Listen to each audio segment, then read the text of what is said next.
आपने बंटवारे को लेकर तो बहुत कुछ पढ़ा होगा, लेकिन आज हम आपको बंटवारे से जुड़े ऐसे कुछ फैक्ट बताने जा रहे हैं जिनके बारे में आपने कभी नहीं सुना होगा, ना ही कहीं पढ़ा होगा। एक ऐसा बंटवारा जिसने भारत का पूरा नक्शा ही बदल दिया।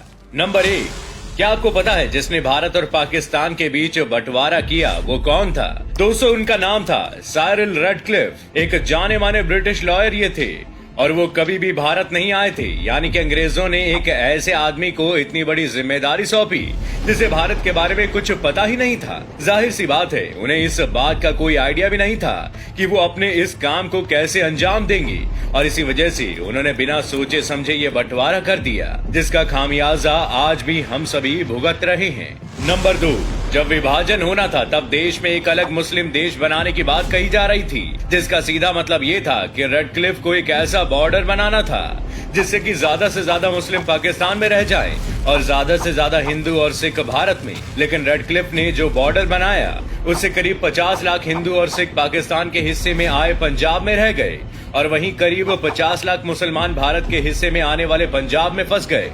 नंबर 3, रेडक्लिफ ये गलतियां तो कर ही रहे थे, लेकिन क्या आपको पता है कि उनकी किस गलती के कारण इतने लोगों ने अपनी जान खोई? दरअसल रेडक्लिफ ने दोनों देशों के बंटवारे वाली एक रिपोर्ट बनाई थी जिसमें इस बात का जिक्र था कि कौन कहां रहेगा, लेकिन इस रिपोर्ट को पेश करने में उसने देरी कर दी। रेडक्लिफ ने ये रिपोर्ट आजादी के 2 दिन बाद यानी 17 अगस्त को पब्लिश की।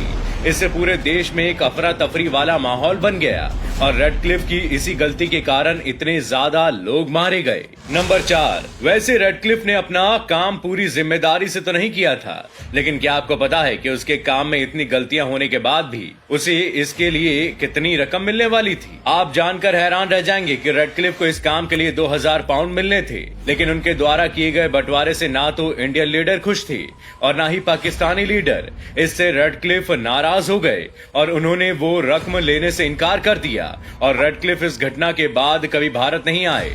नंबर 5, वैसे तो भारत और पाकिस्तान बंटवारे के दौरान जमीन के साथ साथ बहुत कुछ बांटा गया था। कुछ पाकिस्तान के हिस्से में आया और कुछ भारत के। इन बंटवारों को लेकर भी काफी झगड़े हुए, लेकिन एक चीज ऐसी भी थी जिसका कोई झगड़ा नहीं हुआ, वो चीज थी शराब। दोस्तों, इस्लाम में शराब को हराम माना जाता है, इसलिए शराब को लेकर कोई बहस नहीं हुई और शराब भारत के हिस्से में आई। नंबर 6, दोस्तों, इस विभाजन की शुरुआत कहां से हुई थी? इसका ठीक जवाब हर कोई नहीं दे पाता है। कुछ इतिहासकार ये मानते हैं कि जब साल 1905 में बंगाल का विभाजन किया गया तभी देश के विभाजन की भी नींव रख दी गई थी। आपको बता दें कि 1905 में बंगाल का बंटवारा हिंदू और मुस्लिम आबादी के आधार पर हुआ था और यहीं से अंग्रेजों ने विभाजन की नींव तैयार की।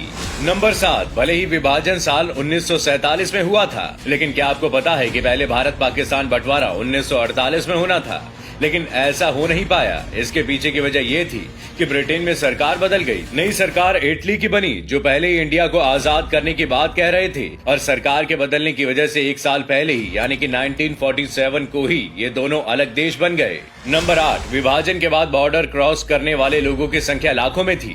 भारत सरकार की माने तो करीब 1.5 करोड़ लोगों को भारत से पाकिस्तान भेजा गया था और आज तक इतने बड़े पैमाने पर इतना बड़ा विस्थापन नहीं हुआ। नंबर 9, वैसे जब विभाजन हो रहा था तब कई लोगों ने बेहद अजीबोगरीब मांगे भी रखी थी। कुछ मुसलमान तो ताजमहल को साथ पाकिस्तान ले जाने की जिद कर रहे थे। उनका कहना था कि ताजमहल आखिरकार मुसलमान बादशाह ने बनवाया था, इसलिए इसे पाकिस्तान में होना चाहिए।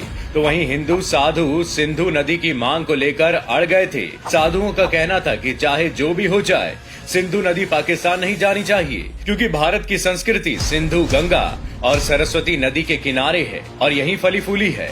नंबर 10, दोस्तों, विभाजन का समय बहुत खराब था। जिस समय विभाजन हो रहा था उस समय गांधी जी नेताओं के साथ नहीं थे।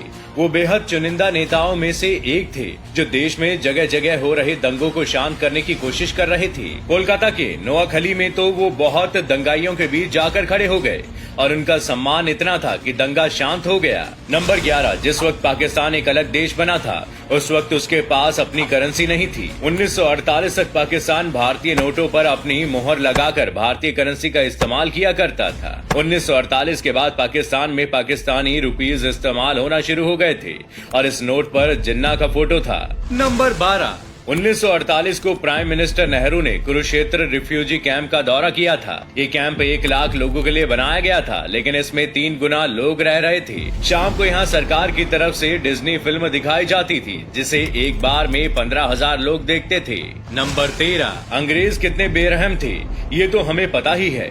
इसका एक उदाहरण हमें 14 अगस्त 1947 को भी देखने को मिला, जब भारत को आजाद होने में कुछ ही घंटे बचे थे और जिस समय पूरे देश में हजारों हिंदू, सिख और मुसलमानों का कत्लेआम हो रहा था। उस समय वायसराय लॉर्ड माउंटबेटन अपनी पत्नी एडवीना के साथ मूवी देख रहे थे। नंबर 14, क्या आप जानते हैं इस बंटवारे में कितने लोग मारे गए और कितने लोगों ने अपना घर छोड़ा? दोस्तों, इस बारे में सच तो कुछ नहीं पता, लेकिन ये अंदाजा लगाया गया है कि 2 लाख से लेकर 20 लाख तक लोग मारे गए थे और करीब 1 करोड़ 40 लाख लोगों ने अपना घर छोड़ा था। नंबर 15, इसी दौर में दिल्ली में 1/3 आबादी मुस्लिमों की थी। इनमें से एक बड़ी आबादी ने भारत विभाजन के बाद पाकिस्तान का रुख करने का फैसला लिया था। नंबर 16, मौजूदा बांग्लादेश यानी पूर्वी पाकिस्तान और पश्चिमी पाकिस्तान भले ही एक देश के तौर पर भारत से अलग हुए थे, लेकिन दोनों के बीच 1700 किलोमीटर की सीमा लगती थी। नंबर 17, जब देश का विभाजन हुआ तब पाकिस्तान को बहुत कुछ दिया गया। आपको बता दें कि विभाजन के बाद पाकिस्तान को भारतीय सेना का 1/3 हिस्सा और 6 महानगरों में से 2 महानगर और कुल रेल लाइंस का 40% पाकिस्तान को दिया गया था। दोस्तों, ये थे वो फैक्ट जो हमारे देश के विभाजन से जुड़े हुए हैं।